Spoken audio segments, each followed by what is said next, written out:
Hey.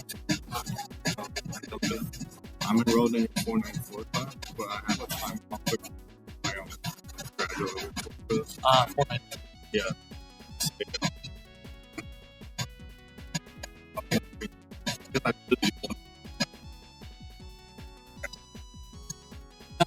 494 does not require all of our lectures are recorded. Let me know. All right, sounds good. Thank you, Dari. So if you go to the 494 Canvas page, let me see. There's this big recordings button. Right. And if you click on it, it will take you to this menu where you can either watch us on Twitch live or you can go to YouTube to find the old videos. So every lecture is recorded. It would be on YouTube usually an hour or two after the lecture is done. So that's how I would catch up. You can watch it on double speed if you want to. Yeah. Okay. That'll help you catch up fast. I just didn't want to miss out. Okay. You're on 494. You have a P1 team, right? Yeah. Okay, good. Thank you so much. You're welcome. See you later. See you.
Okay, ladies and gentlemen, let's go ahead and get to it. Actually, I don't think I have my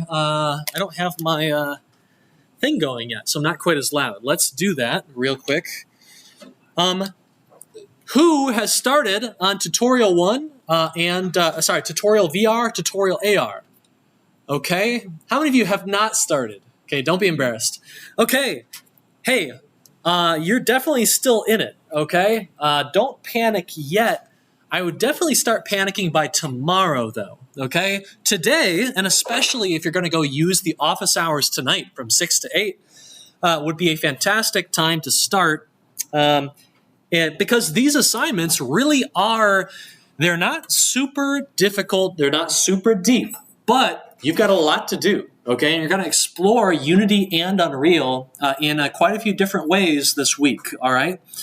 So definitely do not sleep on these assignments. Do the best that you can to get started soon. If you look at where we are on the schedule, we are right in the middle of tutorial VR and tutorial AR, okay? You've got about 5 days remaining, and your project 1 is going to launch on the 20th, okay? On MLK Day, on Monday when we come back, all right? And so we'll probably talk a little bit more about that project on Wednesday, but the assignment specs will open up. We'll have your teams finished and finalized by that time, and so you can kind of get rolling. P1 is not too bad, especially in the first week or so, but you want to make sure you stay up to date with that one as well, okay? We are also in the middle of Culture 1. If you want to watch that first film, The Matrix, with us, then you don't need to do anything else. You just show up at that time and place, and you get the points. Otherwise, you have to write that essay and answer those questions. You're going to watch the film by yourself, okay? We have one new assignment launching today. You can see that green block. It is the Join Project 1 Team assignment. It's not really an assignment, but you will be going in, and if you want to join your own team, if you want to decide who you're going to work with on P1, then this is your chance to do that. Now, question, do you have to choose your teammates? The answer is no, okay? If you ignore all of this, it's okay. When Project 1 starts, you'll receive a random teammate, okay? But if you do want to choose who you work with, and I actually highly recommend you try, okay? Being able to choose who you work with is one of the most valuable things you can do when you get to a grad school or when you get into industry. And so take advantage of that opportunity here. But what you're going to do is you're going to follow this team formation guide to make that happen, okay? You're going to go into the little People tab, and you should be able to go to P1 Studios and hop into a studio, tell your friend to hop into the same one, and you will be fine, okay? You'll be in business. A quick note, have any of you actually beaten the EECS440.com game? You got to the ending screen? If you have, I've got the stickers. I found them. So you earn a sticker if you want one. I've got other stickers for getting the other ending, the bad ending, but they are in USPS hell right now. They are stranded someplace in Arkansas, so I'm not sure when those are going to show up. Yeah, let me know. Bring up proof, and you'll get that sticker if you want to, okay? All right, so as we're really getting into the meat of these more difficult assignments, this project coming up, we really need to get better and more familiar with the topic of Unreal Engine, okay? We need to get better at the topic of engines in general.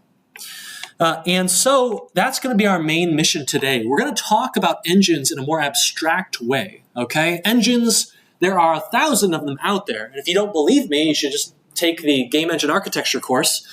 But all engines have a lot in common. And so if you learn one, you can learn them all. And so we're going to be talking about that more today. Before we really get rolling, you remember the company we saw on Monday. You remember what it was called? It was called Wide Awake VR, right? And it was this idea that in the medical space, we can distract people well enough that they won't feel the pain if they're getting basic minor medical procedures. We don't have to use that expensive anesthesia. We don't have to deal with the risks of a patient maybe having an allergic reaction or not waking up. This is another company, an XR company, and you might already have a feeling about, my thoughts on this company. This is a company called HoloRide. If you can believe it, they've made $12 million in funding. They are based in Munich, Germany, and they are a company that aims to make your car riding experiences more interesting, more engaging, okay? Hey, don't you all hate it when you're riding in a car, you're a passenger on a train or on a bus, and you're just bored, and you've got nothing that can cure that boredom, right? Nothing that can distract you or keep you entertained, right? Well, this company is here to solve that problem. Adding thrill to every ride. This is the world's only motion-synchronized in-car VR experience. So you like VR? How about VR in your car? Okay? Let's go ahead and take a look at the video here.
Okay. Yeah, so I'll try not to get cynical for at least a couple more minutes. If you missed what this was, basically when you are in a vehicle, right, when your vehicle turns and twists, accelerates and decelerates, that will make you sick if you are not able to kind of visualize that. If you're not looking out the window, your brain will feel, your ears, right, and your, what is it called? Your motion system. I don't remember what it's called. Will sense that you are accelerating and decelerating and turning, but your eyes will not to be able to tell, right? This disconnect between what your eyes sense and what the rest of your body senses, it tells your brain that you may have been poisoned, and it tries to make you puke up the poison, right? And so this is why you sometimes get nauseous in a vehicle. If you have VR headset on, you're definitely going to get nauseous when that acceleration happens in the car. And so what this device is it has a sensor, a device, an external device that detects those accelerations happening in the car, and it feeds that information into the game software, okay? So that you can enjoy VR in a car, and your motion that you see in VR will be the motion you felt from the car accelerating, okay? And so that's kind of how it works. You've got a white label headset here, a VR headset. We talked about what those are the other day. This company is too small to make and manufacture and design their own headsets, so they just buy one, they'll send it to you. Right? More euphoria and less nausea, okay? Are we there already? Of course not. Okay, the library is growing. One thing I did see was they had like 10,000 films, they said, and TV shows. That actually sounds like a lot. I'm not sure how they acquired all that for such a small company. Next level gameplay, car acceleration. Okay, enjoy every ride, all right? Your phone in a virtual world. Okay, great. All right, did you have your hand up? Yeah, I was going to ask about the motion sickness. So, like, yeah. I see how it makes sense with, like, a game where you can, like, kind of simulate the motion of the car, but, like, how does that work with, like, a movie film or a TV show? I don't know. The impression I get, you saw it a couple times in here, very briefly. You see a fake car. Here we go. You see this? Oops. Yeah. So you've got basically a fake car back here that they can manipulate and a screen closer in front of you. So you might be able to watch the film on the screen with the fake car in the background, and maybe that's how they do it. Like in other shots, they had like a moving background, like they were in space, there's asteroids going by. Yeah, that could make sense. I'll say most of the games they show do not look particularly good for the amount of time they've been working on all this. Yeah. Oh, yeah. Hold on. Here's a screen, I think. See, like this. Yep. So they have the background. They got the wide screen, right? Okay. How do you order this? I don't know. There's an SDK, so you can Motorverse, so you can produce your own games and get them added to this platform. A development kit and SDK. How do you buy this? They used to have a purchase option on here. I wonder if maybe they have stopped selling and they're looking for a buyout. They're not selling anymore to customers. They're trying to sell themselves to another business. That's a very common thing, especially for companies that are struggling to get their revenue up. Okay. Yeah, I'm not sure how Ride. What is this? Ride is the utility token. We got crypto, okay? Utility token of the HoloRide platform. Built on the Multiverse X network. It's designed to supercharge the connection between blah, blah, blah, blah, blah. It's a proprietary token. Incredible. Okay. All right. So there you go. Okay. I don't see a whole lot else on this website. I think this company might not be around next semester. Every new semester, I click on the link and I'm like, this is going to be it. I'm going to see a 404 dead company page. Nope, they're still around for now. How would you evaluate the novelty of this company? Do you have any comments or thoughts on it? Yes. I don't know. It's a hard one. I'm torn between saying, it's not new, like we've entertained ourselves with products for years, but at the same time, it's something that's like, you can't just do this with any headset. Like they have done something that's unique with this motion That's right. tracking. There is some thought to doing VR in a car. Yeah. I've never seen that. Yeah, it is a novel idea you won't find many other places. And I think the difficulty about thinking about this, it comes from that classic phrase, I think the Jurassic Park phrase.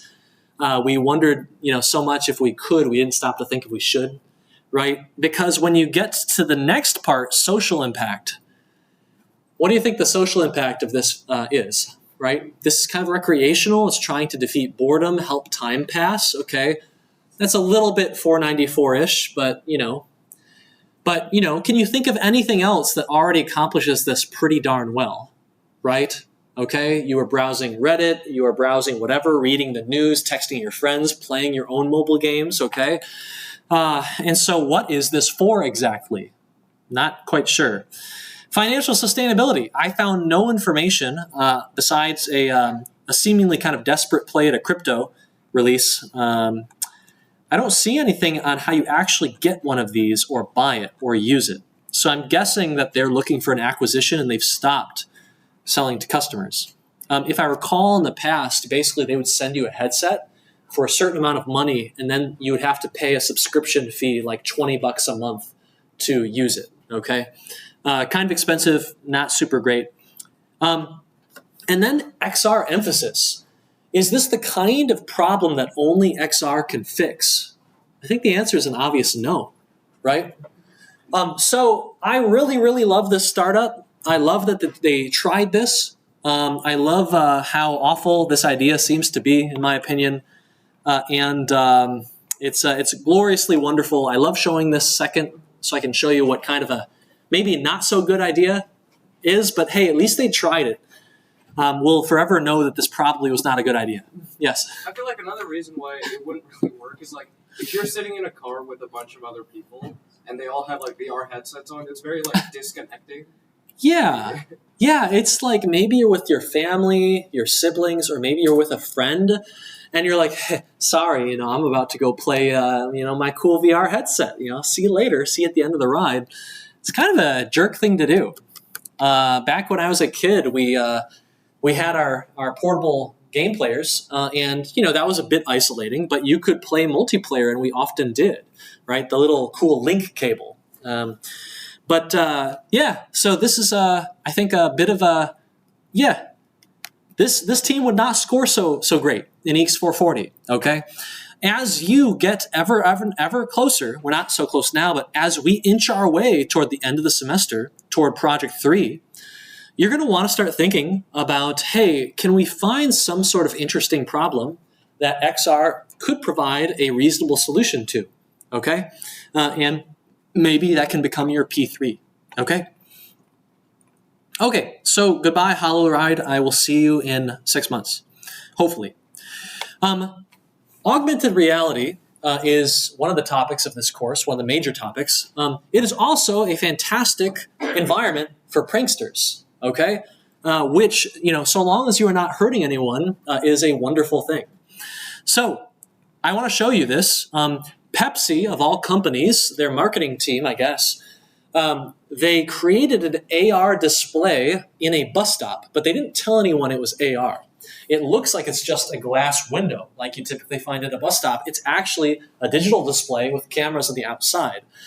This allows them to do all sorts of wonderful things to their unsuspecting bus stop goers, and I'd like to show you some of these now. Let's take a look.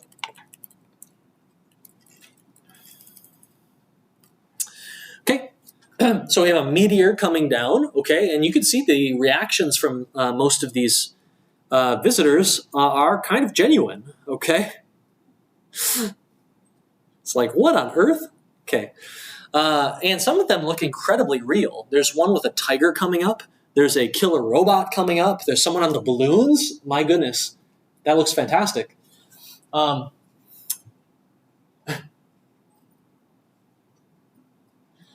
Robot, this tiger is about to terrify someone. Yep.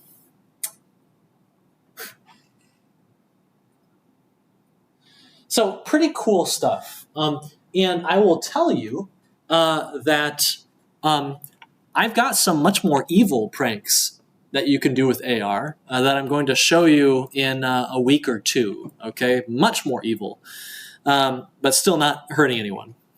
Not directly, anyway. A quick announcement. When you are working in Unreal Engine, always use Control-Shift-S, okay? Not Control-S to save. You want to be saving often.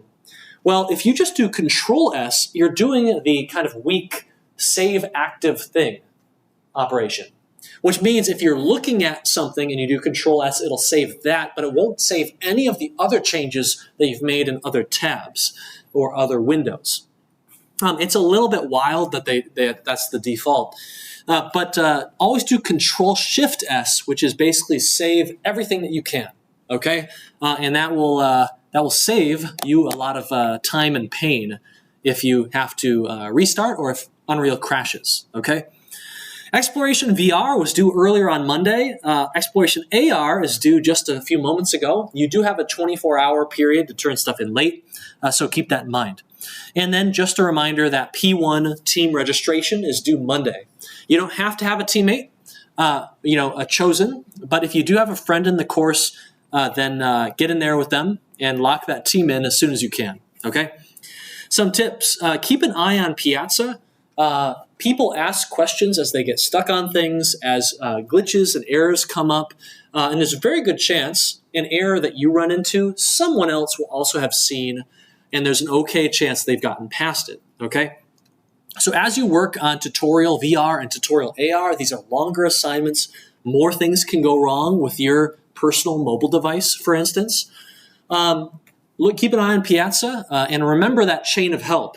15 minutes of trying to solve the problem, and then go to Piazza, start asking GPT, take it to office hours, and we can probably help you, okay? Office hours, again, from 6 to 8 p.m. tonight.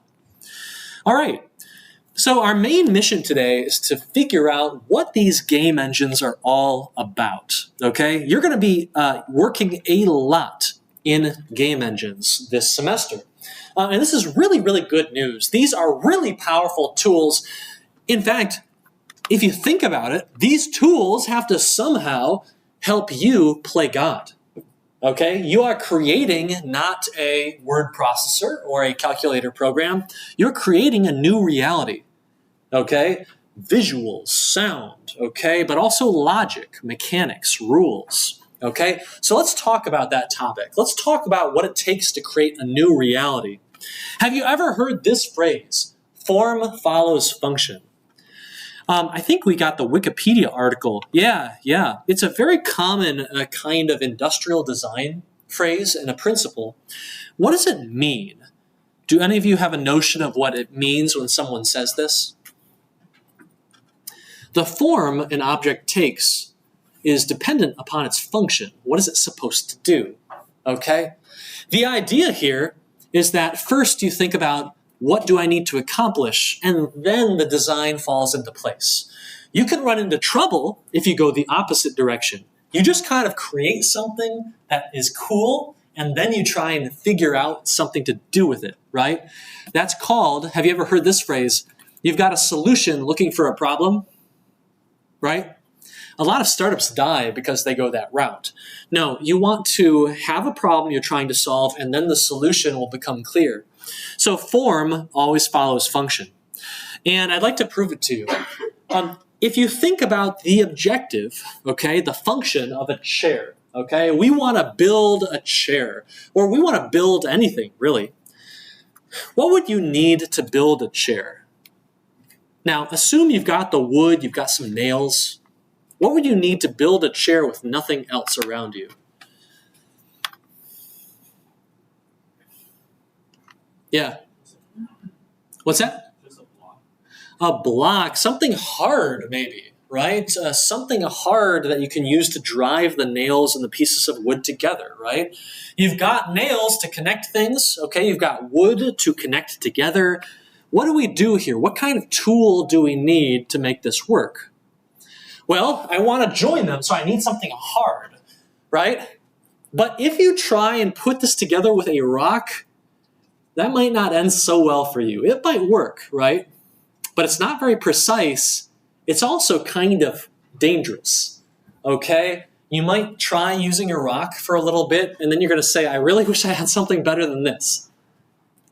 How do you improve upon a rock if you're trying to join some nails and some wood? How do you improve upon that rock? A hammer? Well, what is a hammer? I've never heard of that before. But what if our rock was on the end of like a handle, right? So we can keep our hands away, and maybe we can make the rock a bit thinner, okay, and attach it there, and then we got a really precise hit and we don't have to risk our hands, okay? You see, when you think about what kind of properties you would want in this kind of tool, okay, I want it to be strong and sturdy, okay? I want it to be lengthy to kind of provide leverage, right? So a tiny little swing gives me a ton of force, and also to protect my hands, all right? And, you want it to be really simple as well, because, you want to be able to maybe make a lot of chairs, or maybe it's going to break, so you need to be able to make a new one or fix it, okay? And these properties just emerge from the problem you're trying to solve, but they all point in one direction. Where do they point? To the hammer, okay? Hammers started appearing all around the world, okay, individually, all right? There was not some grand conspiracy to make the hammer.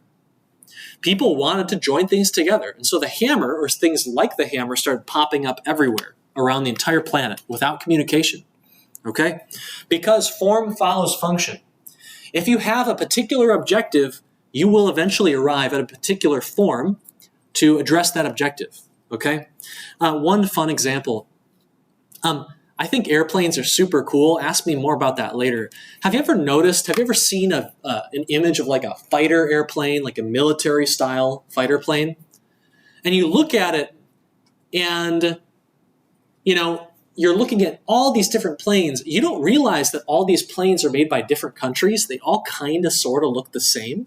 Okay, they have the same shape, all right? They have a lot of the same features, okay? The same design language. It's because when you want to create a jet fighter, a dog fighter, right, there are certain things you need to accomplish and achieve, and so everyone kind of conforms to the same principles and form, okay? So always start with your objectives, and that's what we're going to do here. I've got a new objective for you. We're not building chairs. We're not joining wood and nails. We are literally going to create a new reality. It's a little bit more complex. That reality might even have a hammer in it. It might even have a chair in it, okay? So our problem has gotten a lot more interesting, a lot more difficult. We really are kind of playing God here. Okay?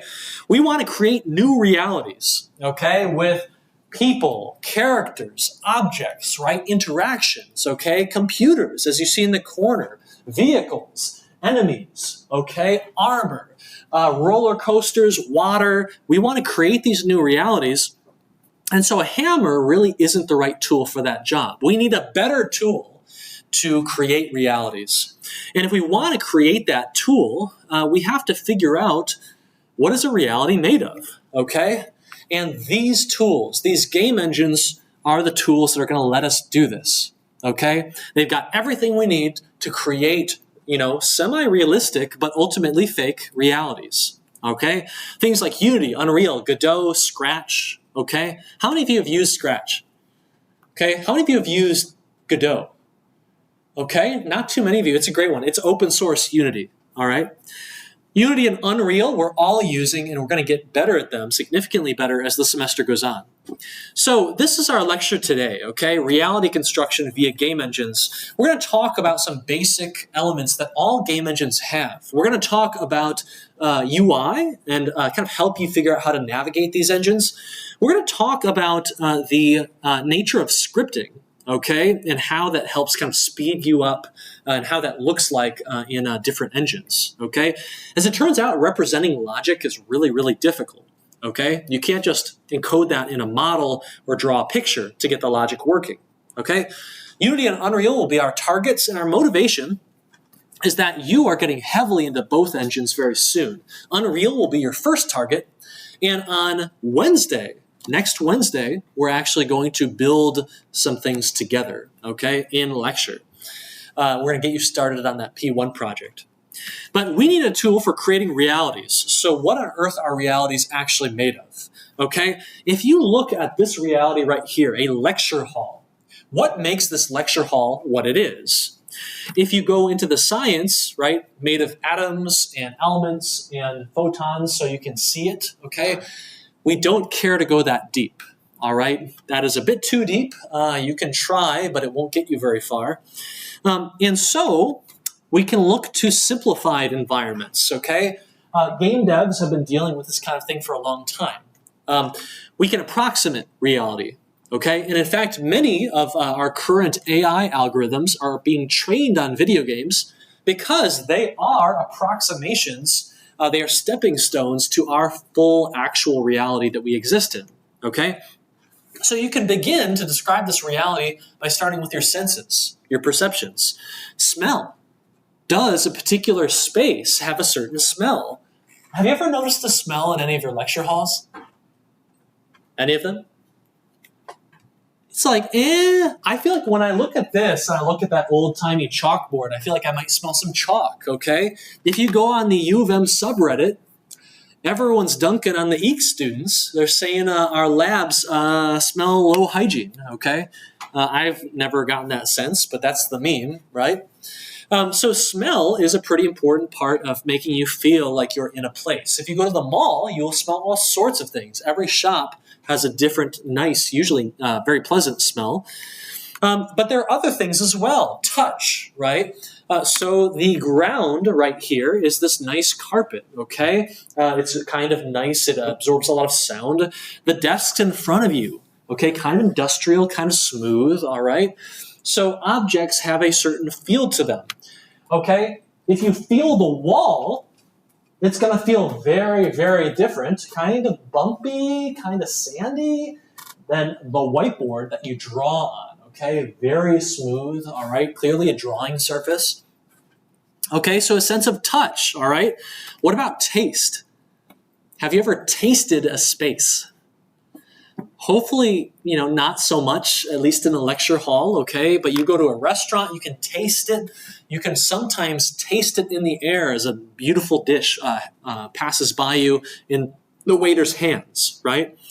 What about visuals? Okay?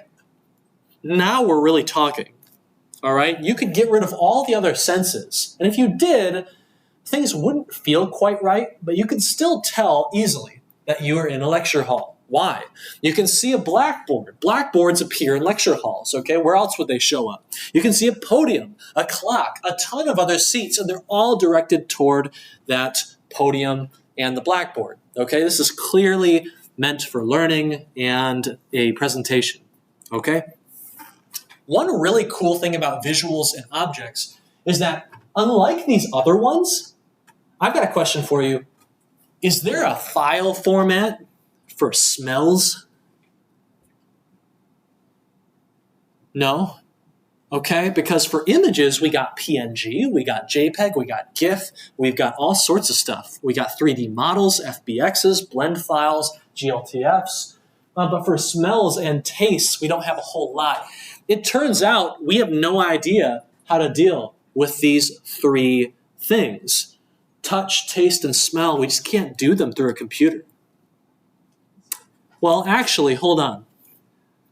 Tell me right now, what is one way that software can do touch through a computer? In a little way. The back? Bingo, rumble, haptic feedback. If you've ever used a game console, Nintendo Switch, those haptic motors inside controllers are always getting better and better, okay? You can feel interactions better. You can feel, for instance, a gun trigger press, the recoil a bit better. Not super advanced, but it is there, okay? The next thing is sound. Sound, okay? You might not think that a lecture hall or a room has a lot of sound, unless I'm playing, music at the front of the hall. But just listen to that. What do you hear?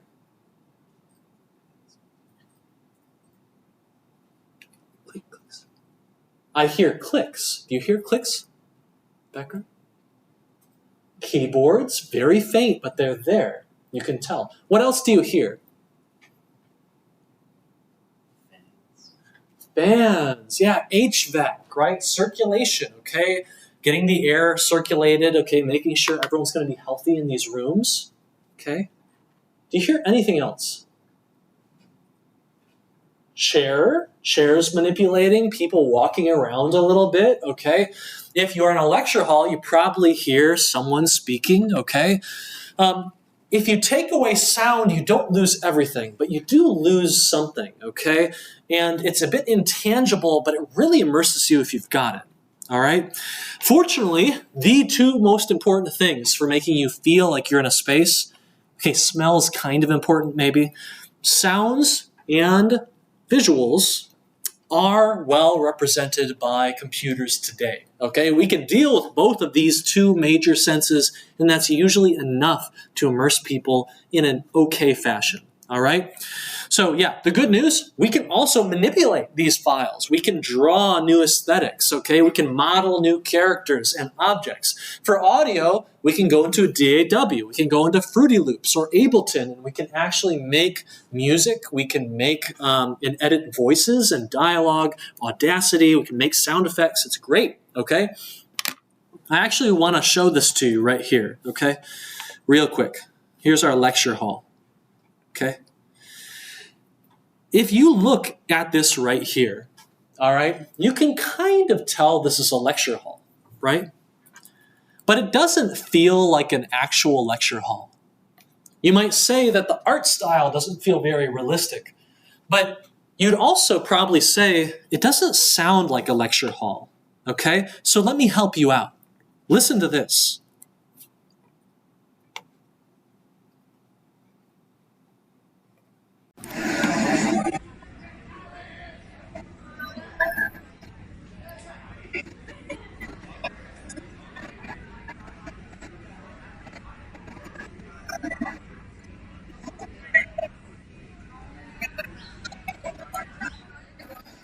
It helps, doesn't it?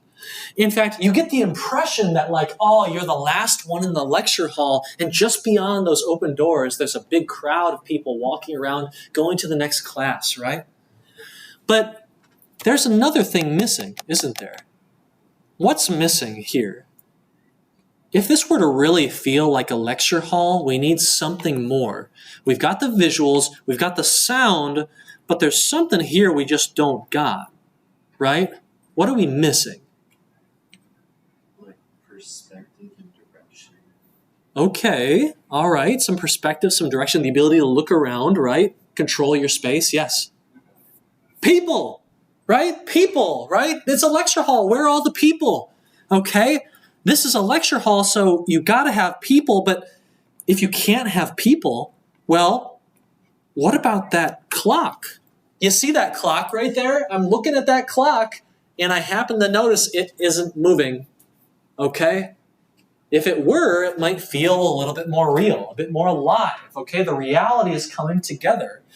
And so the thing that we're missing, really, we've got the visuals, we got the sound now, but what we're really missing is that sense of interactivity, okay? That sense of logic, of rules. This is a real space with real constraints. You can do real things in it, okay? So I'm talking about, right, the clock. It ticks. When it gets to a certain hour, a bell chimes. The whiteboard, the blackboard, you can draw on it, okay? If this is a real space, surely I have to be able to draw on the blackboard, okay? So interactivity and logic is really at kind of the heart and soul of interactivity, all right? Roller Coaster Tycoon does not look very realistic, does it? But the way people walk around, see all these people, they walk around, they go to their favorite rides, they buy things at the shop, they give you money, that actually sounds really realistic, right? If you accidentally crash a coaster, they'll never come back, okay? If you make the price too expensive, they won't go on the ride, right? This starts to feel more and more real. It doesn't look real, but it feels real because of that interactivity, that logic, okay, embedded in the universe.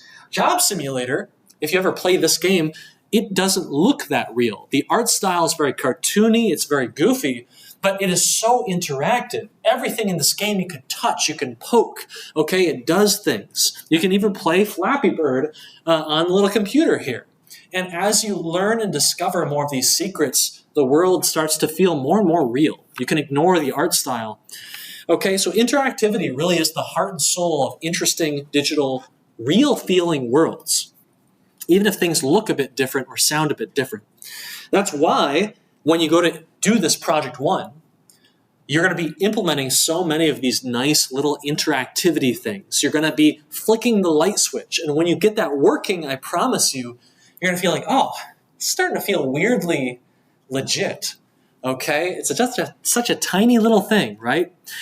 Remember, I already showed this to you. I'm not sure why this thing is here. I showed Undertale to you. You'd never believe that a game like this could be one of the more cherished ones in the last couple decades. A game that looks like this doesn't look realistic at all, okay? But when you play the game, when you meet the characters, they react in ways that are sensible. There are so many secrets. You're interacting with things, and you get immersed. You start to feel like you're here. Anything could happen.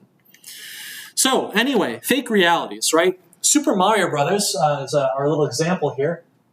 You can make a pretty convincing, compelling world people want to come back to and spend time in with visuals, with sounds, okay, and with logic and rules to tie it all together and make it make sense. And this has really been the basic model since the 80s, okay? If you take these things and organize them, you can basically form them into three important questions, okay? The what. What is our reality made of? What does it look like? The where. How are things positioned and organized relative to each other? And the how. How does the thing work? How does it interact with other things, okay? The what, the where, and the how. These are the important questions that allow you to define a new reality. And game engines are built around exactly this. All of them are built around this. And I'll prove it to you, okay? What kind of properties would you want in a reality editor? Well, you want something to help you define what the reality is made of. So let's bring in some sounds and textures and objects. You want a really powerful tool to help you place things and manipulate things, rotate and scale things, okay? Get it just how you like it. And then you need some deeper functionality to program how it's all going to relate to each other and work with each other, the logic between it, okay?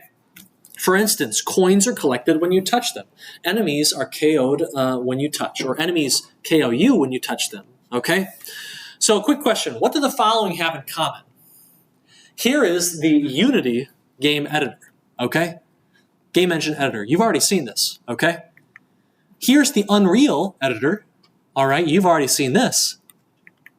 Here's the Godot editor. Are these all starting to feel like the same team made them? Okay? They all have a lot in common. What about this one? Does anyone know what this is? Yeah. Bingo. It's Lens Studio, Snapchat. Okay? What about this one? Bingo. Metaspark. That's right. This is a fairly uncommon one. Well done. Does anyone know what this one is? Don't say Unity. Okay? But you'd be forgiven for saying, is that Unity? It's got the same layout, the same things in the same locations. I couldn't believe it when I saw it. This is the Apple Reality Editor, Reality Composer Pro, okay? Why didn't they just buy Unity? They've got so much cash. Unity is bleeding cash. They could have just bought Unity, and there you go. You're done, okay? No, with the release of the Vision Pro, Apple decided they needed their own game engine. But it's not a game engine. You see, Apple is above games, okay? The games are for children, all right? And so they made the Reality Composer Pro. It's Unity in a much more simplistic, minimalistic form, okay?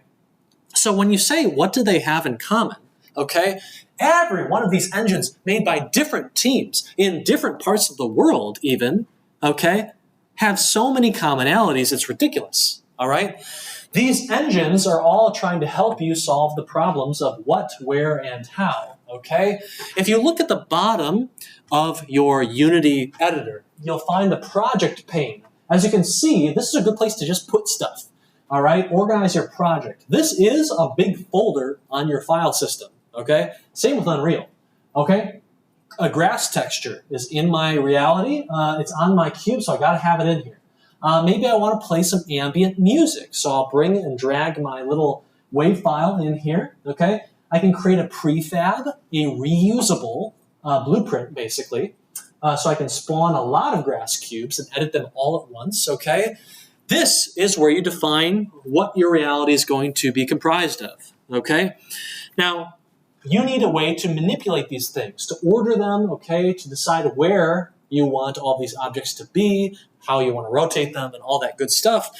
So engines like this will always give you a beautiful 3D port. But again, what happens, I think I said this on the first day, what happens if your scene, your world, your reality gets super complex? There's like a million objects. How are you going to make that work? Like, how are you going to find the one object out of a million? You're going to fly around in that beautiful 3D port to find it? No way.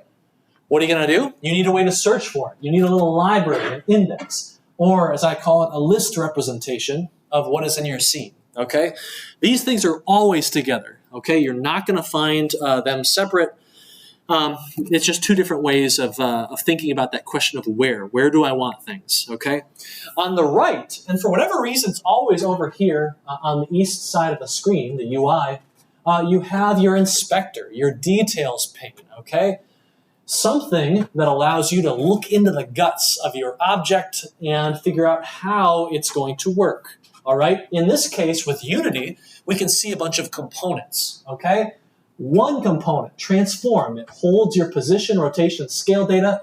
You got two components, a cube mesh filter, holds the geometry for the mesh, and then renders it, the mesh render, and then the box collider allows it to bump into things, okay? You can go inside these components. They're all written in C#. You can dig in and edit them if you want. This is Unreal, and it looks like the same thing in many cases, okay? You've got your beautiful viewport. Next to that viewport, okay, you have your outliner. Okay, in Unity, this is actually on the left side, okay, but that's about the only difference, okay, where you can search and look things up. Down here, you have your project pane. Well, this is called Content Browser in Unreal. They're the same things, they're just different names. You can find your files, your 3D models, your blueprints. You can bring in 1,000 chairs if you want to, edit them all at once, okay? And then down here is where you can find all of your components. Again, components are how game engines tend to organize logic. We'll talk about that more in a sec. But this chair has one major component, the static mesh component. And down here are all the properties you can edit on that component. So position data, physics data, collision data, all that good stuff. This is Godot. Yes, question? Yeah. So with all these game engines being like pretty similar, Oh, yeah. why would anyone pick one? Like, what Yeah. are the benefits of each one? That's a good question. So if all these game engines are so similar, and they really are similar, most people think they're super different. They are a bit different. Why would you choose one or the other?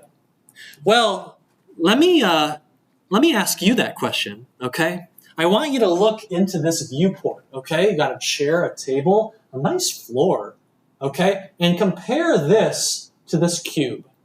This is Unity, okay? Which one of these looks more appealing to you?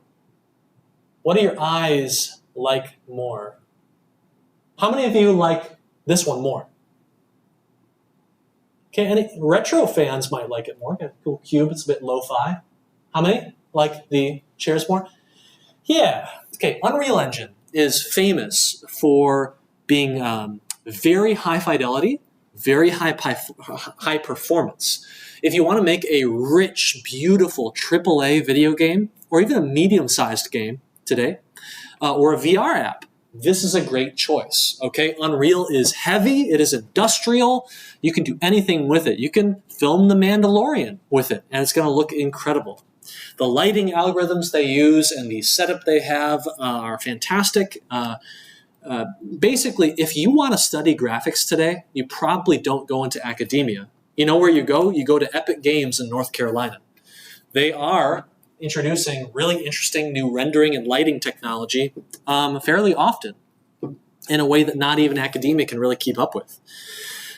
Unity is a really great engine. It's a lighter weight. It can't do as much. The visuals don't look as rich, but it's very good for mobile. It's very good for smaller games, okay? It's very good for AR. It can do some VR. It can do some bigger games.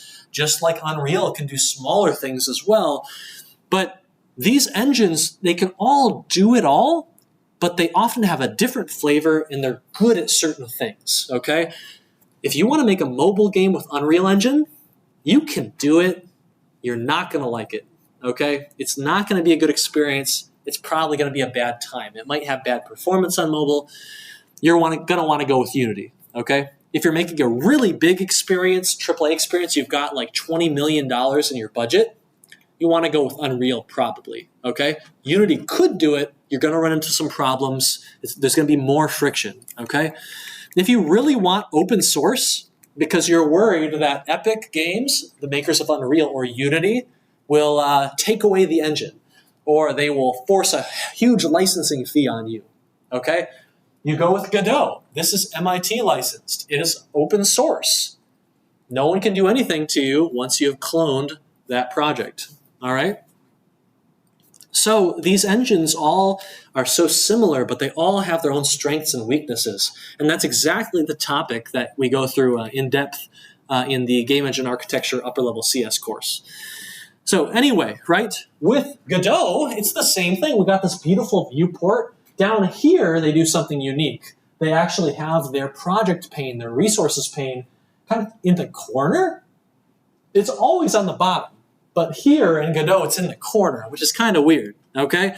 Up here, of course, we have our list view where you can search for things in the scene. You can view them over here, okay? No surprise.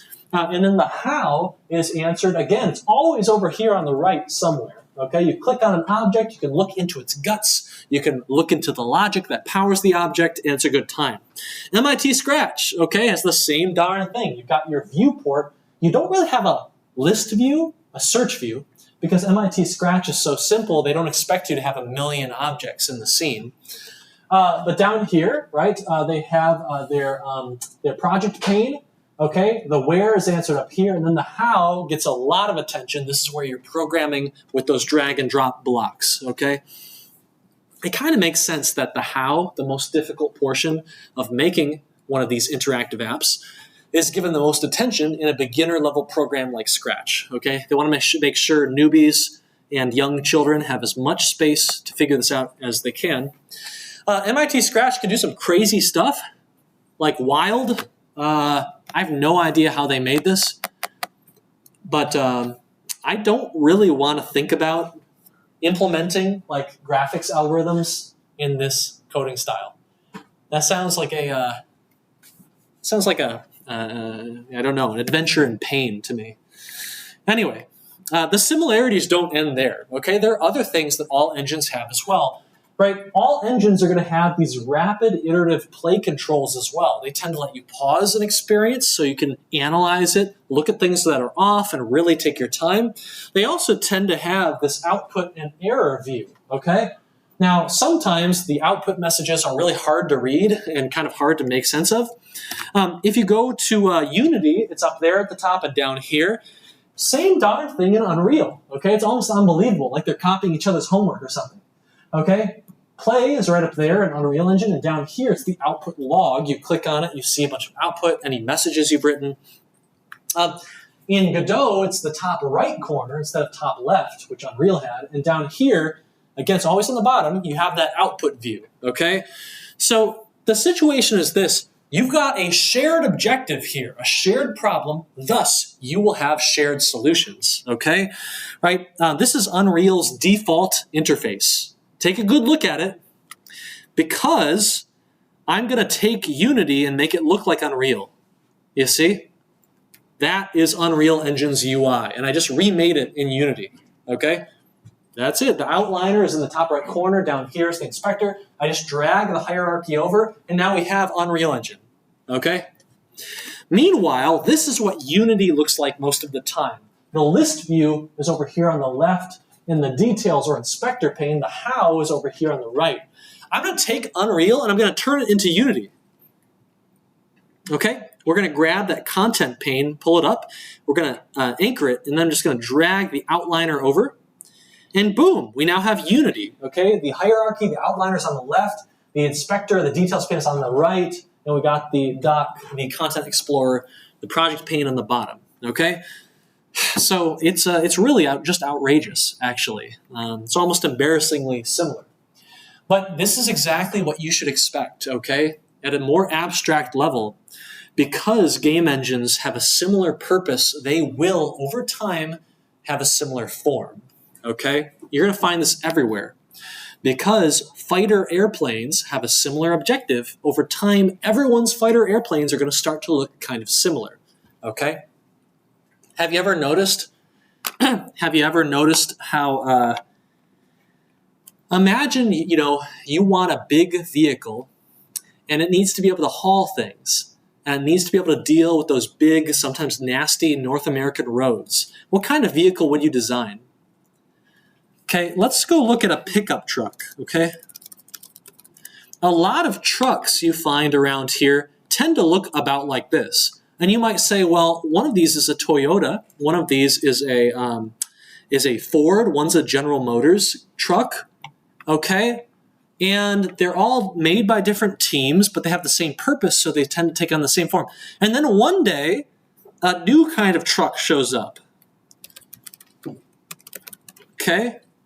One that looks a bit different, okay? This purports to do the same things, but it has such a different form. Wow, it's really bold and unique and interesting. This has been a commercial failure, like a big bomb, as far as I can tell.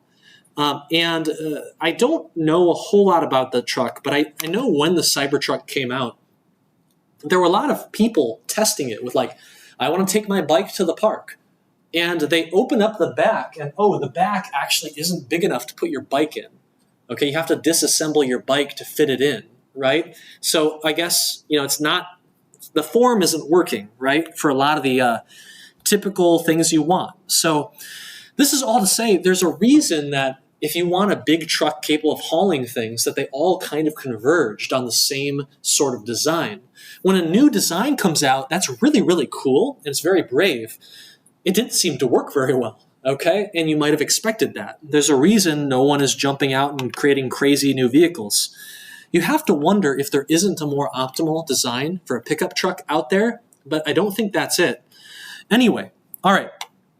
So keep that in mind as a general principle. Things will converge even from different teams, even from different societies that aren't in contact. Over time, they'll converge.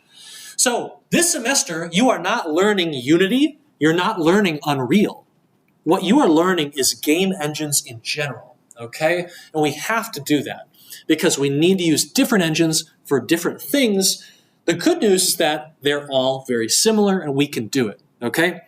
What I want to do is I want to take 5 minutes for our break in the middle. Now we're going to get deeper into what these engines are capable of. And I've got some programming challenges actually for you coming up in just a bit. Let's take 5 minutes and I will see you then. All right?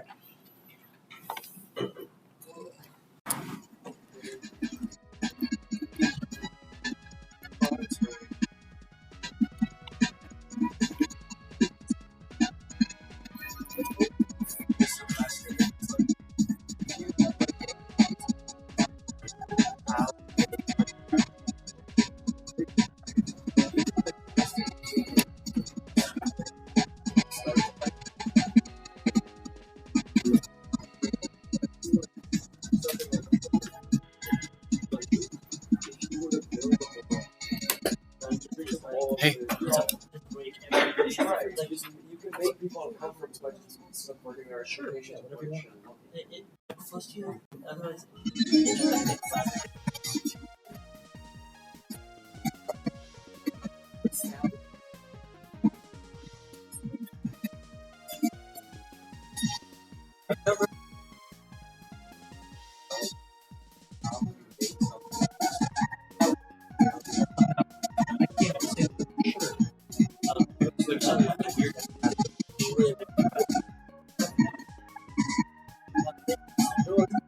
I know that.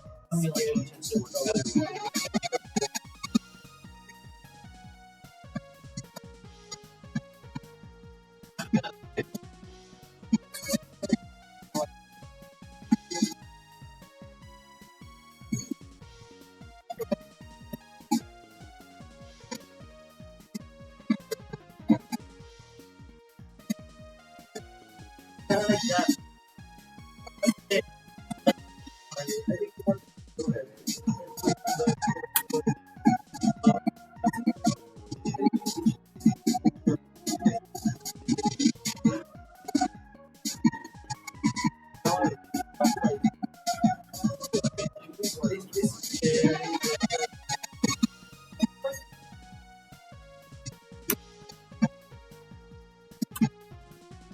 Testing. 1, 2, 3. Testing.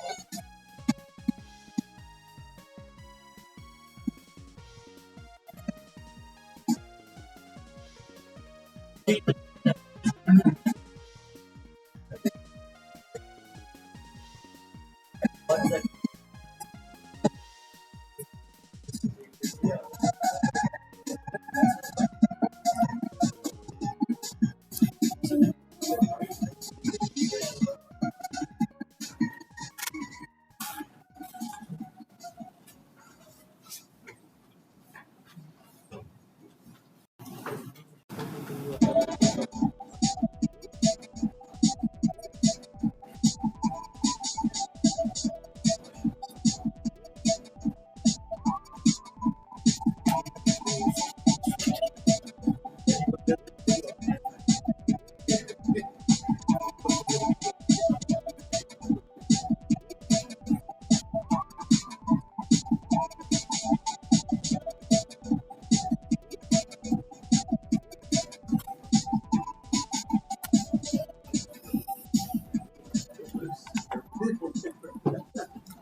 Okay, let's get back to it. So, iteration. Iteration is one of those things we absolutely have to have. Okay? When you are making a digital world, when you are playing God, it's really hard to get things just right. Okay? And so, look at this. Does anyone know what this game is right here? Okay, it's a game called Elden Ring. That's right. A very, very popular game. It is famous for being gigantic. It is full of secrets, full of handcrafted locations and stories to be found and uncovered. And it's just really, really hard to get everything just right. Okay? A designer might have this really great idea for this little rolling hill, and when you walk over the hill, you see it. You see the Erd tree for the first time, and it's beautiful and glowing. And oops, the designer made the hill way too high. So it's kind of boring, I guess. It's hard to get up. It's a bit glitchy. The physics don't work right on it. So, okay, I want to make the hill lower. Oops. Now you can see the Erd tree from too far away. The dramatic tension is gone, okay? The art just isn't working here. And, oh, we made it a little bit bigger now, right in the middle, and now it's just right, okay? You need to be able to do that kind of tweaking and experimentation in seconds and not hours, all right? And I've got some nasty stories I'm going to tell you in a sec about that. Iteration is extremely important, okay, because it's so hard, and it's not 2 + 2 = 4, okay? It's not objective like that. This is the iterative design process right here. You'll see this in many domains, especially creative ones. And in 494, this chart is everything, okay? The basic idea here is that when you've got a problem, you analyze what your issues are. You then design a change. Hopefully it'll work, but you don't know that. You implement the change, you test it, and then you know if it got better, did it get worse, did it stay the same? In any case, you have more data now, so you analyze that data, come up with another change, implement the change, and test again. Okay, did it get better, did it get worse? You hone in over time on excellence by going around in this cycle. This is the iterative design process. All engines will provide a quick play functionality that allows you to very quickly, mess around with things and then get in there and see what happened. I'm going to go take this chair, for instance, and I'm going to, I want to watch it tumble, okay? So I change some things, okay, and then I turn it on and the physics is making it fly around. It's great. I want something more comedic, okay? So I raise it up into the air. That's way funnier, okay? And so I keep it. And all of that iteration, that was 2 iterative cycles right there, happened in about 5-6 seconds. Not too bad, okay? The best engines will allow you to do this lightning fast.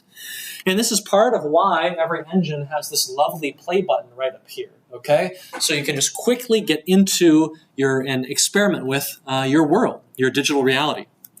A lot of engines will also provide a scripting, okay? A scripting functionality or technology, a scripting layer.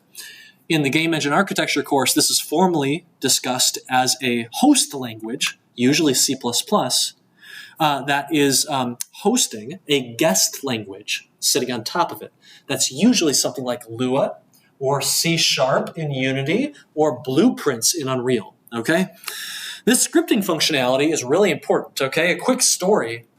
On The Sims 4, when I was there, we had several million lines of code, C++ code, powering that game. C++ is a very fast language. Its compilation is not very fast, okay? And so compiling several million lines of code, even with only tiny changes, took us about 45 minutes, okay? So imagine that example with the chair, except whenever you want to move the chair, you have to wait 45 minutes to see the result, right? All you might do the entire day is move the chair around. That's the only problem you might solve. It's very slow, very inefficient, okay? So what can we do to speed this up? Well, what if we put the most important things in C++, the fastest things, the things that have to be super lightning fast, but we're going to put the less important things into a different language, maybe Python. Is Python compiled? Question. The answer is kinda. Like, as far as I know, Python is just-in-time compiled to try and speed things up, and I think you can turn that off. No, Python is interpreted mostly. It's mostly seen as an interpreted language. It's much slower than C++, but it doesn't need to compile. And it's really nice and friendly language to use. You don't shoot yourself in the foot very much with Python, okay? With C++, whew. All right. So common languages for scripting, for guest languages like Lua, okay? You'll learn tons of Lua if you take the Game Engine Architecture course. Python is a great one. We use that in The Sims 4, okay? C# is Unity's scripting language. Unity is a C++ game engine, but C# is where you operate, okay, as the user of the engine, all right? Typically, these languages are interpreted. Sometimes they are compiled JIT, so just in time. As you run the application, as you reach those lines of code, they get compiled right then and there, and so it can be very fast, apparently. Typically, also, these languages are sandboxed. So what happens if you have a seg fault in C++? What happens? Boom. Your application's dead, right? Annihilated. It just stops cold.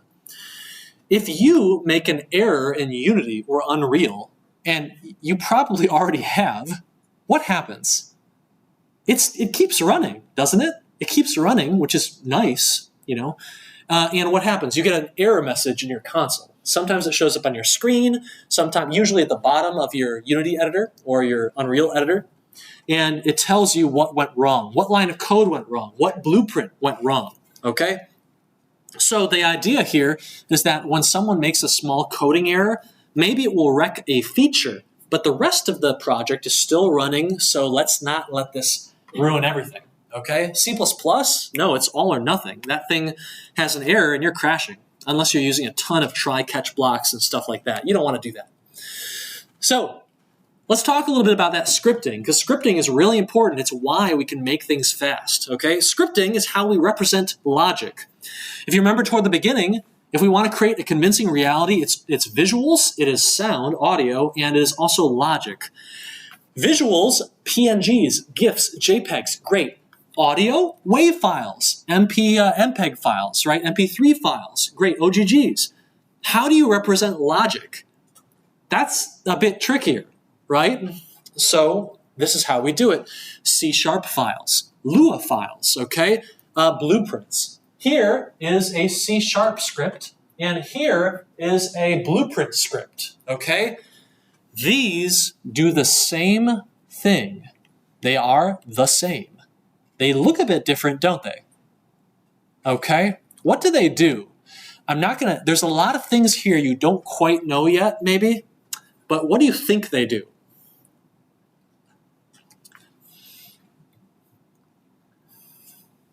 It looks like it gives some object movement. Bingo! It moves an object. In fact, it gives some sort of game object, also known as an actor in Unreal, a constant velocity. Okay? That's what the component is called. And, right, so over on the left you have C#. This is a textual language. By the way, this is one of the most popular languages in the world. So learning this language in this course might be good for your job prospects. I think it's number 5 currently, behind C++, Java, C, and Python. who's current king. Blueprints, right? Blueprints are programming, but it is kind of more of a visual scripting approach to programming. It is less prone to typos and errors and stuff like that. It's slower. It's a bit more annoying, in my opinion, to hook everything up and search those nodes, but it's great for beginners, okay? It's kind of the MIT Scratch approach to programming, okay? What do you think these scripts do? You already said it. Here's what it does, okay? If you write these scripts up, these little chunks of logic that have a very small thing they do, you can take these scripts, we call them components, and you just slap them onto the cube and suddenly the cube is moving, okay? You slap that component, that blueprint, onto the table and suddenly the table is moving. I love how it pushes things out of the way. It looks very unnatural.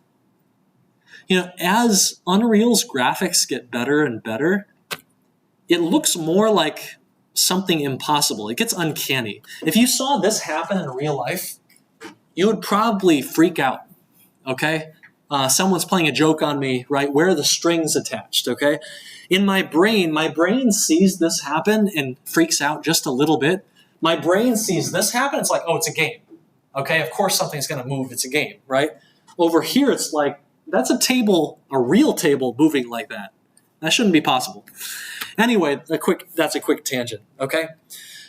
This over here in particular, this lovely event graph, or as it's called blueprint, is something you're gonna have to get good at for Project 1. So you're gonna be diving into this. I promise you it is just programming, okay? It's just normal programming. If statements are there, functions are there, classes are there, inheritance is there. We'll talk about this more next week, okay? Well, we can talk a little bit more about it now, okay? Visual scripting is programming with visual nodes, okay?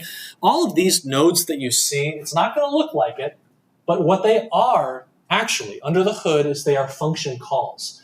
This is a simple cout print statement, okay? It's a node, it's called print string, and it takes some parameters, okay?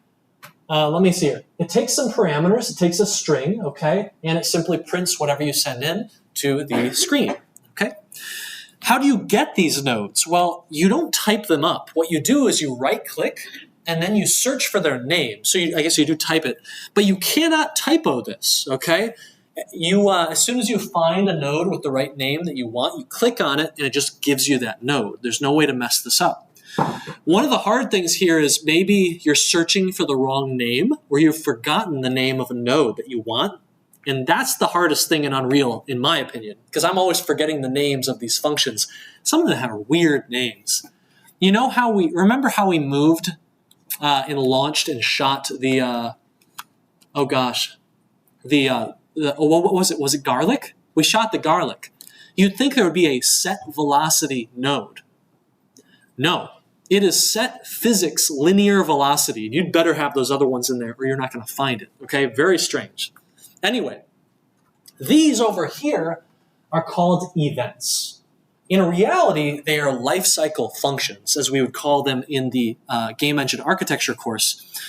These are special points of execution that will automatically launch at certain moments, special moments in the Unreal Engine. So for instance, event begin play. When do you think this will run? At some point, execution, just like your lines of code going down, we're going to do this line, and this line, and this line. At a certain special moment, this will become the point of execution, and it will flow along this white line to your nodes, okay? Whatever ones you got hooked up. What is that going to be? When do those nodes run? The beginning of when you click the Play button. Yeah, when the game begins, you're going to get execution flowing through that event. Okay? Awesome. Simple. So we'll say beginning movement. Okay? This right here, event tick, is another weird name for an update. Okay? Update, update, update. In Unity, this is just called an update function, and it runs boom, boom, boom, boom, boom, 60 times per second. Here, it's called event tick, and you're going to get execution flowing out of this white line 60 times per second. Okay, so if you have any logic you want to keep doing, like moving an object, we can put those nodes, those function calls here. All right? By the way, wouldn't it be nice if we had a node called like move object? Instead, it's called add actor world offset. Not technically wrong, but good luck finding that. It took me forever when I was learning Unreal to find that node, okay? Big pain. Okay, anyway, each of these functions that you see have parameters. I mean, that's what functions tend to have. Not always, but usually, okay? When you say, well, I want to move my actor, the question is, well, which actor do you want to move? That's one of the parameters. You can feed in any actor you want. How much do you want to move them? Well, this is a vector 3. It's a velocity vector. Do you want to move it up into the sky or over there, right? There are other things you can send in as well, some booleans there that change how the object is moved. Do you want to warp it over there, or do you want to kind of sweep it and brush things out of the way with physics? So same thing with print string. Parameters get fed in on the left side of nodes. But these are functions, so what about return values? Our C++ language has return values out of functions, and of course our nodes here do as well, okay? So anyway, yeah, this is a return value. It's kind of a weird one. I'm not sure what this is for. Here's a good one, get owner. This script is attached to an actor, to a game object. You pop it on there. It's called a component. Well, what happens if a component wants to get the actor that it is on? Well, that's a very common thing. And so you use getOwner to do that, all right? Sometimes you'll have components that are on an actor, and that component wants to mess with some of the other components that are on the actor. And so you'll grab the actor, and then you can use the actor to get the other components that are siblings of your current one, okay? This will make more sense, I think, in just a bit. Right over here, you see something that is kind of a smaller node. This is not a function. This is actually a variable, velocity, okay? This can be set. This can be get. What's really nice about variables is that once you've got one, if you make it visible or observable, you can edit it right there in the Unreal Editor. You don't have to write any code. You can change its value to be whatever you want. It's really nice, okay? All of these things, all these parameters and variables have a type, okay? So yellow is typically vector 3. Have you ever heard of vectors before? Maybe in your Physics 140 course or 240 course? The M&E. A vector. Oh, in C++, you know what a vector is, right? So the physics vector and the math vector is totally different from the C++ vector. Okay, the C++ vector is an array that is dynamically expandable. Okay, it's a container. It's super useful. Okay, you can put things in it, you can take things out, you can look through it, iterate through it for each loop, right? Here, a vector is not a container. It is a 3-tuple. It is a 3D point. Okay, and you just kind of got to get used to that. Vector 3 is a point that has 3 dimensions. Can you define custom nodes in Unreal? Oh, yeah. You can make your own nodes. I'm going to tell you more about that, I think, next week. But you can program your very own nodes that have whatever parameters you need, return whatever value you want, and we're going to do that next week for sure, okay? All right, I've got a challenge for you. Okay, enough lecturing at you. Here's the challenge. I want you to tell me what this does, okay? In fact, what I want you to do, I'm going to let you look at this for a moment, and then I'm going to have one of you act out this sequence, okay?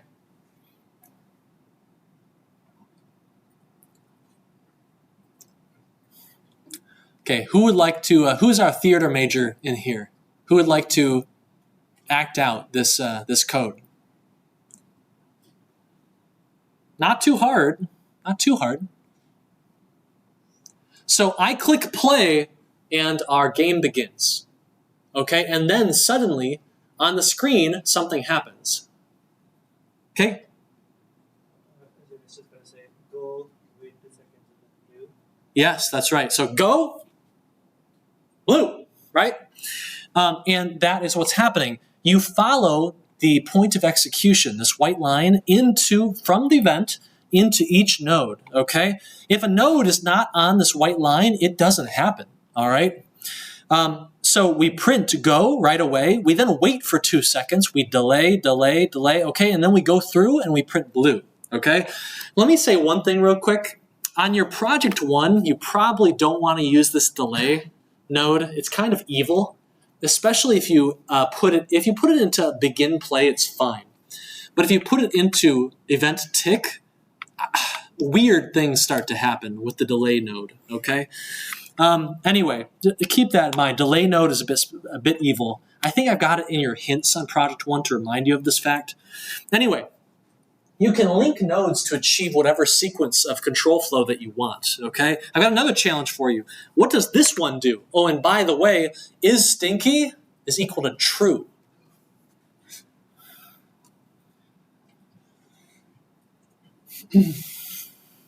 What's the situation? I'm not going to make you say it because that's sacrilegious. But basically what's happening here is we have our first if statement. Now, Unreal makes this very painful, okay? They want to go their own route, so they called it a branch, all right? They called it a branch. So our execution comes out of event begin play. We've begun the game, and so execution is flowing. All right, we print go, okay, just fine. We exit that node. We now enter the special branch node, okay? Now, this takes a conditional. This is a Boolean. If the Boolean evaluates to true, will flow out the top. Otherwise, if it's false, will flow out the bottom. And because this is true, we're going to this node and we print something terrible, okay? However, if it was false, if we are not stinky, then we would print the go blue like we should, okay? So there's quite a lot of room for advanced control flow as well. Okay, here's another challenge. This one's a bit trickier. What is this?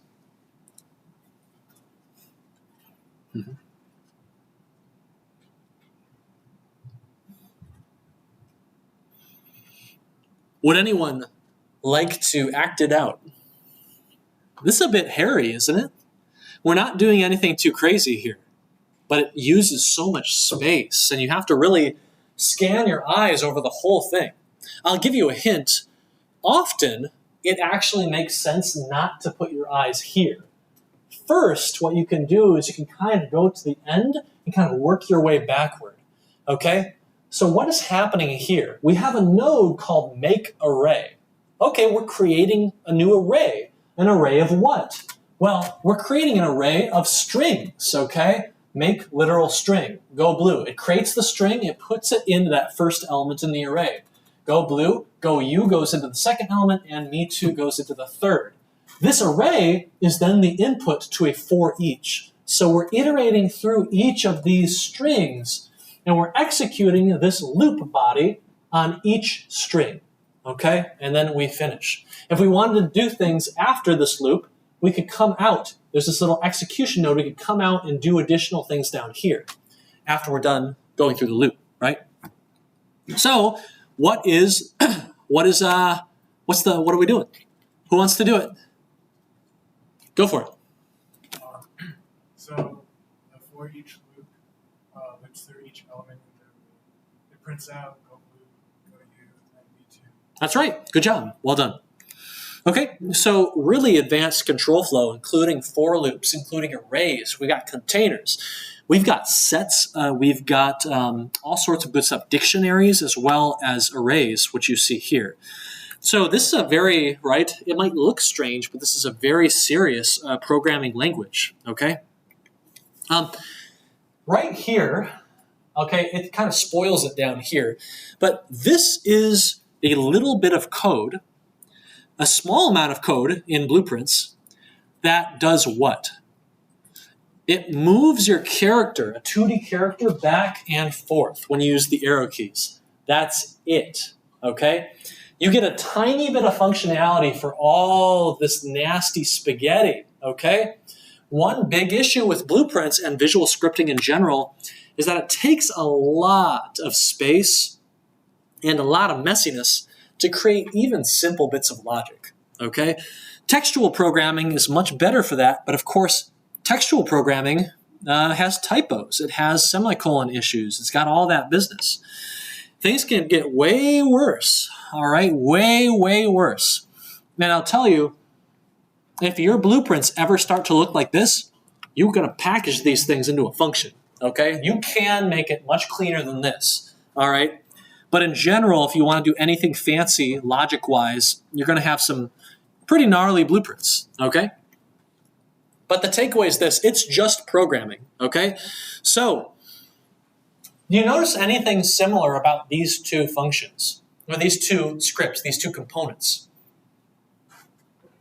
There's quite a lot that's similar between these, okay? Let me point them out. So, event begin play is analogous to the start function that you have in the textual C# programming language, okay? Same thing with event tick, all right? By the way, we talk about event tick, we talk about an update. This happens every frame of your game. What is a frame? Does anyone know? When I say a frame and that there are 60 frames per second, what does that mean? It's like a still image, right? Bingo! When we say one frame, we're saying one update and a paint job, okay, a rendering, and that is what you get, okay? So an example, it's kind of a refresh of the game. The game refreshes and computes the next state, it moves characters around, it does all that stuff, and then it renders it. That's one frame, a refresh. Games are typically at 30 or 60 FPS. That's been going up. Film is actually typically 24 frames per second. Now, films are still really smooth, though, and 24 works because you don't have your hands on the controller. You can't detect that lack of responsiveness as well, so lower frame rate is fine. A painting has 0 FPS, okay? It never changes, all right? And this is why it matters. You see this GIF, the 60 FPS sign is moving very smoothly. It's very nice. The 30 FPS sign is moving kind of smoothly. The 15 FPS sign looks really laggy and unresponsive. Doesn't look very good, it's choppy, it's nasty, okay? Now, this really matters if you put too many actors into your scene, or if you are writing code that is very inefficient, okay, you might get this. You might get lag, all right? So in just a moment after we get into the car, the game's going to slow down badly, okay? It's pretty smooth right now, pretty smooth. It's looking pretty good. Oh, no. It turns into a slideshow, okay? In the comments, yeah, it's just super slow. It just doesn't look good. It doesn't play well. It doesn't feel good. In the comments, people are speculating that the game's trying to spawn in a sandstorm at that moment, and that's why it's lagging. But you want to be careful of that, okay? Especially in VR. In VR, 60 frames per second isn't good enough. What do we need? Does anyone know? Anyone know? 60 is not good enough. We need something closer to 90, okay? That's a bit closer to your eye's actual refresh rate. And anything lower, you might get sick, okay? If it really starts to lag, you'll definitely get sick, guaranteed, okay? Anyway, what we have here are common life cycle events, okay? Life cycle functions, and they allow us to run our logic at different powerful points in our program, okay? At the beginning of our program, or, hey, I've got some logic I want to run every frame. Boom, we can use update or event tick for that, okay? It's good stuff. These are the same functions, okay? Debug.log or print, okay? And print string, these are the same functions, but they have different names, okay? And that's actually a very frustrating thing, okay? In Unity, if you want to move something, here's one way you can do it, transform.translate. And up here, it's add actor world offset. This is a big challenge because in a game engine, you might know with your heart that this has to exist. There has to be a function to move the object, right? Well, there is. You just don't know what it's called, and so you can't find it, all right? This is a really good chance to go on Piazza and ask, We can save you a lot of searching time by just saying, oh yeah, it's got this weird name, just search for it, you'll find it, okay? So anyway, just take in mind, every time you go to a new game engine, that's going to be a problem.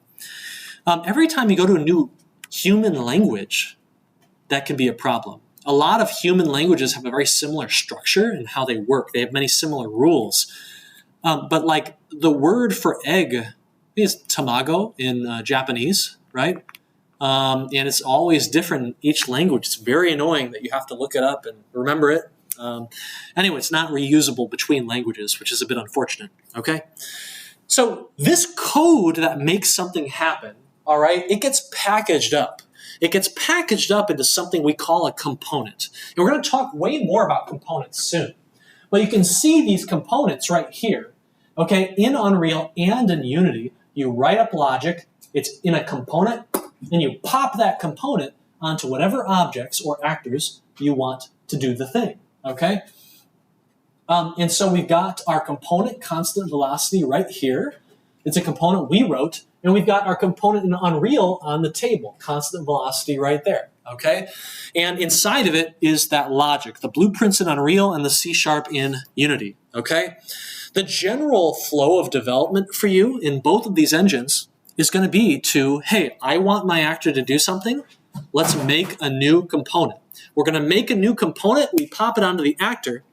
But then you can put that component onto any other object you want to. You can reuse it. You can mix and match components, add multiple of one component. It's crazy, but it's very fast, all right? Very good iteration. For those of you who are in 494 or who've taken it, note that Unity really loves to have a lot of components that are smaller. They have simpler jobs. They do fewer things. It's a really nice approach. Unreal is addicted to the God component anti-pattern, okay? The static mesh component does 1,000 things. And so you're going to have fewer components on your actors in Unreal than you will in Unity. That's fine, okay? It's not the end of the world. You've got public variables that will be displayed underneath those components.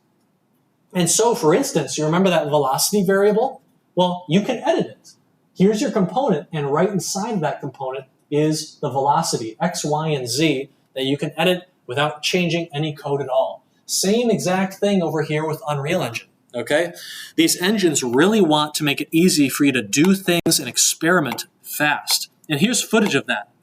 We've got this block right here, and you can see this cube game object has a constant velocity component. We set the speed to 0.01 in the x direction, and we can see it moving. But while the game is being played, I can change it to negative, and it goes the opposite direction. I can make it bigger so it goes faster, okay? I can alter these variables and these components at runtime to get a feel for what I like best, which is really, really cool, okay? You don't even need to stop. We're going to talk about composition versus inheritance, okay? You're very used to inheritance as a means of code reuse, and it's great, but composition, this idea that we're going to make components and we're going to just use components on everything, is a really powerful way to reuse code that isn't really inheritance, okay? It's kind of the rival of inheritance, the arch enemy of inheritance. And so we'll talk more about that in a deeper method soon. This is a Unity game, a commercial game, and you can see here that all these different units, kind of a beach-themed game, the tower, the clam tower, this unit character, this map character, many of them have their unique components, but they also have shared components too. Has desired position, has data. Okay, they all have that component. Okay, selectable. This tower is selectable, so it has the selectable component. This unit is selectable, so it has the selectable component. You reuse components across different actors and game objects, and that's how you move super quickly in these engines, okay? A quick note, scripting really is inevitable for anything that grows in complexity enough, okay? You have made programs in your career. They are like console programs. They're 281-style programs. But eventually, people say, well, I want the program to be different based on a command that I send in or a file that I send in. So you add a command line parameter to your program. How many of you have done that in like 280 or 281? There's like a word you can send in when you run your program and it changes how it works. Great. Eventually, you have so many of those commands that it's just a mess. So you change it and you say, I'm going to have a program that reads a file. And that file can just have an endless amount of commands or data, okay? Well, eventually you say, my data is so advanced that I can't represent it very well in a text file or an XML or a YAML or a JSON. So you write custom tools to help process it and edit it. Here's an example. This is a tool that allows you to change the dialogue in my indie game, Greek Tragedy, my horror game, okay? This is all the dialogue in, I think, the first quarter of the game, and you can click on these little nodes, and you can read the dialogue, and you can also see different decisions you can make. You can even see variables and logic within it. This data is so complex that we can't just store it in an XML file anymore. We need a custom data format, and we need a custom tool to edit it and read it. Eventually, you want it to be so expressive and advanced, your software, that you want it to be able to run, for instance, Doom. Just for fun, okay? Soon after the source code was released, Doom started to appear everywhere. You weren't sure if it was an elaborate hoax or real, but most of the time it was true. Doom would run on digital watches, digital cameras, ATMs. Even the Amiga received a port after John Carmack's insistence that the hardware wasn't powerful enough. With the right developer that's familiar with the target hardware, miracles can occur. But this was no miracle. In fact, the Amiga port of Doom is largely unaltered from the original source code, only with obvious changes for screen, audio rendering, and control inputs. Later ports were rewritten with optimized assembly that can even run on mid-spec 6820 or over 30 class processors. Okay, anyway, so Doom became something of a benchmark for Easter eggs and also for testing out new hardware. I think there's a version of Doom that runs in Microsoft Excel. Hold on.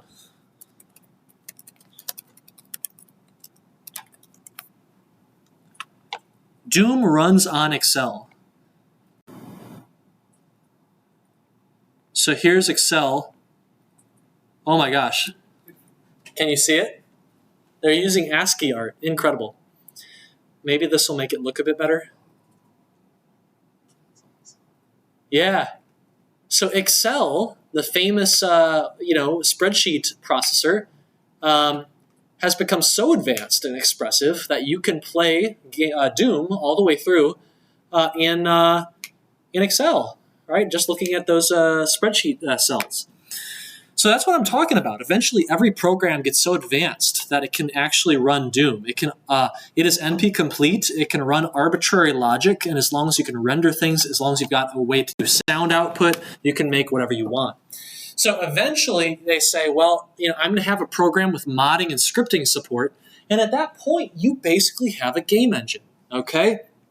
What else are game engines? They are Turing complete with a particular focus on helping you represent logic, and with great video out and audio out as well.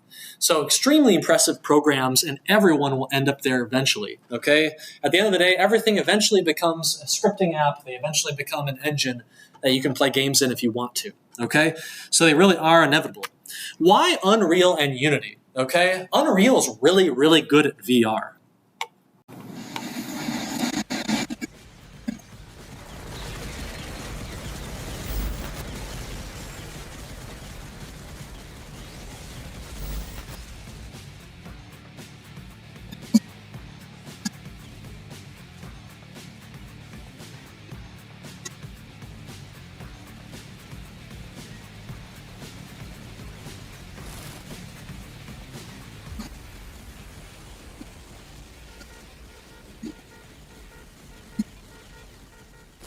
That was awesome.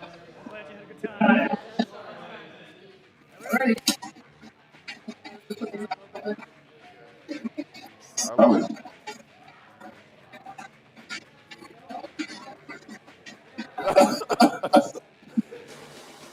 Got a robot on our seats. Not anymore. Come on, teammates. Verbal communication. Okay, so this was made by my friend Craig Albert. He's the guy who first introduced me to VR. He's the guy who guillotined my head, right? When he brought it to Wolverine Soft. I was at this event. I don't think I'm on camera unless I'm hidden back here somewhere. But this is Corbin Reeves right here behind this leg who teaches UArts 260 now. So he's a teacher here now. Anyway, right? Unreal is exceptionally good at doing VR and doing really realistic, nice things. Unity is really good at AR and smaller stuff, mobile stuff. Pokemon Go is made in Unity, but also things like Genshin Impact and larger things too, okay? So this really is the duopoly. If you go to Canvas and you click on that Get a Job guide or go to Indeed, you'll find so many opportunities that mention Unreal or Unity. Okay? And knowing both is going to make you really powerful in the job market, make your search a bit easier. I think I showed this off. No, I showed it off in game engine architecture. This, right, we got this data on usage. Steam games, which engines are they using? Well, Unity dominates right now. But Unreal has a very significant slice. You see that red notch right there? It's growing. It is the Godot engine, okay? And hopefully it continues to grow. But this really is a powerful duopoly. Consolidation has occurred, right? It's not all bad. These engines are available pretty cheaply for small teams. They're free. The documentation is excellent. They got large communities. There's a positive feedback here loop that kind of cements the duopoly. These engines are excellent, and so you use them. But because you use them a lot, and many people do, they become excellent, okay? And it's this feedback loop that kind of keeps Unity and Unreal as the top tier engines, unless you need something very specific, okay? No industry is safe, all right? These are big, engines that have been doing a lot of interesting things beyond games, right? A lot of companies use it for advertising. There's Nike. Nike has some Unity stuff going on. They build their visualizations, tools to design new shoes. They take this to new events, and a lot of fun stuff happens. The defense industry, okay, is more of a surprising one. I think the U.S. federal government recently signed a deal with Unity to get support for simulations, training, and stuff like that. There are research teams. In graduate school, you might find yourself using these tools to build little simulations, to build little training test boxes. You know what this is right here? This is NVIDIA's kind of digital fake city that they use to test their self-driving algorithms. The idea is we don't want our vehicles running around town like Ubers are because they might hit someone. We need expensive permits, okay? Instead, we're going to have them drive around a fake virtual city, and we'll train things that way. Much cheaper, possibly a bit faster, okay? The future is going to be very juicy and very immersive. There's no escape from these game engines. So good news that you're learning them now, okay? No industry is safe, okay? Unity recently IPO'd. They became a $1 billion company. I think they're about a $10 billion company, okay? And Unreal is owned in a very significant portion by Tencent. Okay, a very large Chinese technology company. And all of these stakeholders want to see returns, okay? They provide a bunch of money to these engines, and we need to do productive things. We need to grow if we can. And so these engines have kind of taken over gaming and done a good job with game dev, but they need to expand. Where can we go? Okay, they started going to things like architecture. They started going into things like film, all right? Automotive design and manufacturing and rendering, commercial production, all this good stuff. On the Unreal Engine boot page, right, the launch page, you can see all these other categories for things that aren't games. And it's really, really impressive stuff, okay? If you go to the unity.com website, the first thing you might see is not a cool game, but actually a film that was done in Unity. Okay, and this is their goal. They're going to try to do this at the very least. May or may not succeed, but that's how to keep those stonks going up, all right? So why Unreal and Unity? They are fantastic at VR and AR, respectively.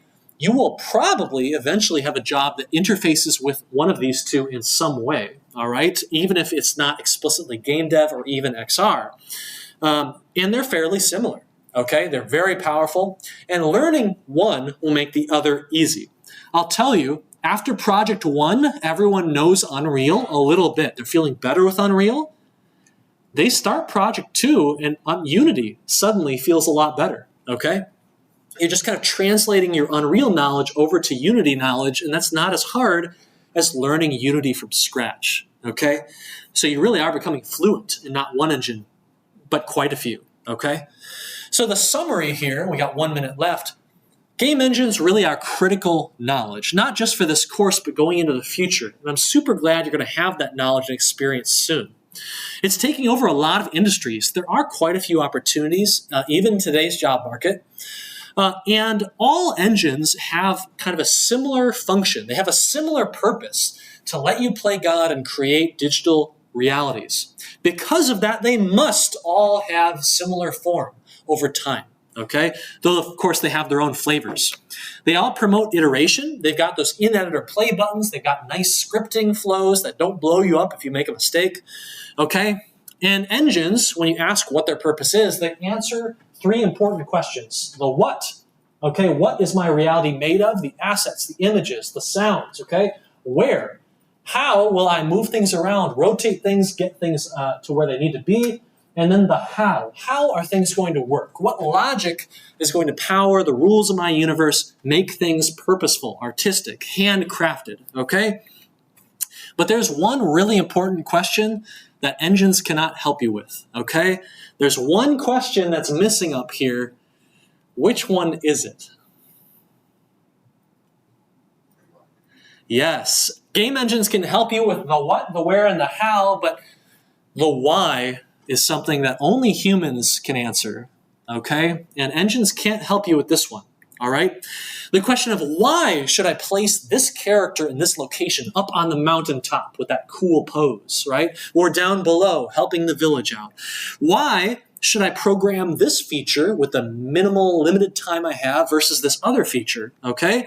Why should I choose to make an augmented reality app instead of a VR app about exploring my local town or my local town's culture versus making a medical app in VR, okay? Why? The why can't be answered by technology. The why is answered by you, your life experience, and what you value and what you notice, okay? So the most important thing about making games or VR or XR apps, about making anything, really, anything creative, is to get out there, live your life, meet people, have experiences, feel things, notice problems, okay? And then you go to the game engines to try and piece together a solution, okay? But you have to answer that question of why yourself. And I know you will. You've got some time, okay? But I'll tell you, P3 is all about the why. But remember, toward the end of P1, you'll have to make something custom, something that isn't on the spec yourself. So ask yourself what you might want to make to commemorate or represent your experience in CSE, okay? And I know you will. I can't wait to see what you make, all right? That's all for this week, team. I wish you luck on your tutorial AR and tutorial VR. Do the best you can, okay? Get started soon. It's not an easy assignment. And then we're going to start P1 next week, okay? I'll send some reminders to form your team over the weekend. All right. Take care, everyone. We'll see you next time. Bye-bye. I was kind of wondering about like the design philosophy of like Unreal versus Unity. So like, why does Unreal kind of insist on like visual scripting? Like, why don't they give you that freedom? Well, and like so the same thing with Unity. Like, why did they kind of insist on like textual code and not allow you to do like visual? Well, first of all, Unity does have a visual scripting system. I forget what it's called. Playmaker? No. There's another one they bought and integrated. So they do have it. Likewise, Unreal has a textual scripting system.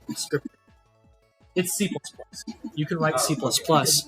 You can write C++ code in Unreal, and that's fine. They also have a new textual language for scripting, which is called Verse. It's a weird language. It's completely new. I wish they just grabbed C#. Okay? They'd be dominating the industry if they did. But they didn't. So Unreal maybe it has to do with timing. Unreal is a much older engine than Unity is. Like, it was, it was hitting its prime way before C# was a thing. And in the early days, right, you programmed in C++. This is a bit of an issue, right? Difficult language. The visual scripting came in and probably seemed like a great solution for a long time. Managed languages, Java, C#, Python, started to get really popular, I think, after Unreal kind of hit its heyday and already had blueprints. And so I would guess that the timing is the reason why Unreal doesn't really have a prominent textual scripting system. These days, everyone's used to blueprints. They just use blueprints. Unity is a much newer engine. It was originally made for Mac, and it was made in like the mid-2000s to 2010s. That's, C# was well known. The benefits of managed memory languages like Java and Python and C# were also well known. Let's just grab that. And they did. In both cases, both engines are C++ at their core. You can use C++ with both engines. It's annoying in both engines. Yeah, that's the situation. You might look deeper. I'm sure there's some commentary or interviews talking more about those decisions, but I haven't watched them in a while. So, yeah, you're welcome. When can we get the result of the equipment lottery? Oh, the equipment lottery. Yes. So I'm going to send out emails about that soon. Hopefully you'll have your equipment for Project 1 next week. Yeah. I'll be back. Yeah.